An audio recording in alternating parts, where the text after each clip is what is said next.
ሰላም ጤና ይስጥልኝ ክቡራትና ክቡራን ተመልካቾቻችን እንደምን አምሽታችኋል። የስፖርት መረጃዎች የሚደርሱበት ሰዓት ላይ ደርሰናል። ስፖርታዊ መረጃዎችን ወደ እናንተ እያደረሱ ብራንሽቱና አብሬያችሁ ቆይታ አደርጋለሁ። እስከ ፍጻሜ ድረስ አብራችሁን ቆዩ።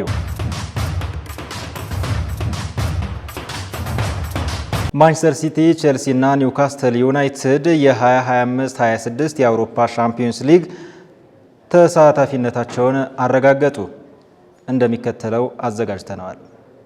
በእንግሊዝ ፕሪሚየር ሊግ የ38ኛ ሳምንት የመዝጊያ ጨዋታዎች ድረስ የተጓዘው የሶስቱ የአውሮፓ ሻምፒዮንስ ሊግ ስፍራ ፉክክር ድራማዊ በሆነ መንገድ መቋጫውን አግኝቷል። በክራቫን ኮቴጅ ከሜዳ ውጪ ፉልሃምን የገጠመው ማንቸስተር ሲቲ 2-0 በማሸነፍ የሶስተኛ ደረጃውን አስጠብቆ የሻምፒዮንስ ሊግ ተሳታፊነቱን በእጁ አስገብቷል። በሲቲ ግራውንድ በተመሳሳይ ለአውሮፓ ውድድር ይፎካከሩ የነበሩት ኖቲንጋም ፎረስት ከቼልሲ ተገናኝተው ሰማያዊዎቹ 1-0 በማሸነፍ የሻምፒዮንስ ሊግ ትኬት ቆርጠዋል። ሌላኛው የመድረኩ ተፋላሚ አስቶን ቪላ ከሜዳ ውጪ ማንቸስተር ዩናይትድን ገጥሞ 2-0 ተሸንፎ ቪላ ውዷን 3 ነጥብ በጣለበት ጨዋታ የመጨረሻ ጨዋታውን ያደረገው ግብ ጠባቂው ኤሚ ማርቲኔዝ በቀይ ካርድ ከሜዳው መሰናበቱ ዋጋ አስከፍሏቸዋል። የአስቶን ቪላ መሸነፍ መልካም አጋጣሚ የሆነለት ኒውካስትል ምንም እንኳን በሜዳው በኤቨርተን 1-0 ቢረታም የሻምፒዮንስ ሊግ ተሳታፊ ሆኗል። በሌሎች ስታዲየሞች በተደረጉ ጨዋታዎች ሻምፒዮኑ ሊቨርፑል ከክሪስታል ፓላስ 1-1 ሲለያይ፣ በሴንት ሜሪ ሳውዛምፕተን በአርሰናል 2-1 ተሸንፏል።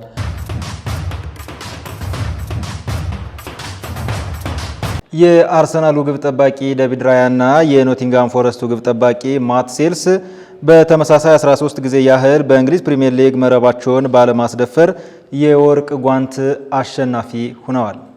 ተጨማሪ ያለን በእንግሊዝ ፕሪሚየር ሊግ በውድድር ዓመቱ ከሚጠበቁ የሽልማት ዘርፎች መካከል አንዱ የሆነው ለግብ ጠባቂዎች የሚሰጠው የወርቅ ጓንት እንደሆነ ይታወቃል። በያዝነው የውድድር ዓመት ይህንን ሽልማት ለማሸነፍ የአርሰናሉ ዴቪድ ራያና የኖቲንጋም ፎረስቱ ማት ሴልስ በተመሳሳይ 13 ጊዜ ያህል መረባቸውን ባለማስደፈር የመጨረሻዎቹ ተፎካካሪዎቹ እንደነበሩ ይታወሳል። ሆኖም በመጨረሻው ሳምንት የሊጉ መርሃ ግብር ሁለቱም ግብ ጠባቂዎች ግብ የተቆጠረባቸው ሲሆን በዚህ ሽልማቱ ለሁለቱም ተጫዋቾች ተበራክቷል። ባሳለፍነው የውድድር ዓመት በመጀመሪያው የክለቡ ቆይታው የፕሪሚየር ሊጉን የወርቅ ጓንት ማሸነፍ የቻለው የ28 ዓመቱ ስፔናዊ የአርሰናል ግብ ጠባቂ ዴቪድ ራያ ዘንድሮም ይህንን ሽልማት በድጋሚ በማሸነፍ የመጀመሪያው የክለቡ ግብ ጠባቂ ለመሆን በቅቷል። አስደናቂ የውድድር ዓመትን ከኖቲንጋም ፎረስት ጋር ያሳለፈው የ33 ዓመቱ ቤልጅማዊ ግብ ጠባቂ ማት ሴልስ በበኩሉ ከዴቪድ ራያ ጋር በመፎካከር የወርቅ ጓንት ሽልማቱን ተጋርቷል። ሴልስ ይህን ሽልማት ለመጀመሪያ ጊዜ በማሸነፍ አይረሴ የውድድር ዓመትን ያሳለፈበት ሆኗል።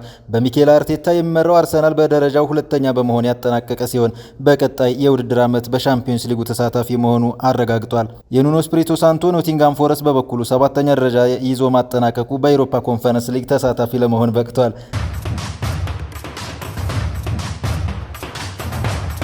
አልሂላል ለማንቸስተር ዩናይትዱ አማካኝ ብሩኖ ፈርናንዴዝ 80 ሚሊዮን ፓውንድ የዝውውር ዋጋ አቀረበ። የሳውዲ አረቢያው ከበርቴ ክለብ በፖርቹጋላዊ ላይ ጠንካራ ፍላጎት ማሳየቱ እየተነገረ ይገኛል። ማንቸስተር ዩናይትድ በክረምቱ የዝውውር መስኮት ቡድኑን እንደ አዲስ ለመገንባት በሚያደርገው እንቅስቃሴ በርካታ ተጫዋቾች እንደሚለቅ ታውቋል። ባለፉት ዓመታት ቡድኑ ከገባበት የውጤት ቀውስ ውስጥ በወጥ አቋም አንጸባርቆ መውጣት የቻለው ተጫዋቹ አምባሉ ብሩኖ እንደሆነ ያስመዘገባቸው ቁጥራዊ መረጃዎች ያስመሰክሩለታል። ክለቡ ዝውውሮችን ለመፈጸም ከፍተኛ ገንዘብ የሚያስገኙ ተጫዋቾችን የመሸጥ ግዴታ ውስጥ ገብቷል። ከዩሮፓ ሊግ ፍጻሜ ሽንፈት መልስም ለክለቡ ቅርበት ያላቸው መገናኛ ብዙሃን እንደዘገቡት ማንቸስተር ዩናይትድ ተገቢ የሚለው የዝውውር ሂሳብ ካገኘ ቁልፍ ተጫዋቾችን ለመልቀቅ መወሰኑ ታውቋል። ታማኝ የዝውውር ዘጋቢዎች ባወጡት መረጃ አልሂላል ለብሩኖ ፈርናንዴዝ ዝውውር 80 ሚሊዮን ፓውንድ ማቅረቡ ተሰምቷል። አልሂላል ለ30 ዓመቱ አማካኝ በዓመት 21 ሚሊዮን ፓውንድ የሚያስገኝ የ4 ዓመት ኮንትራት እንዳቀረበለትም ተገልጿል።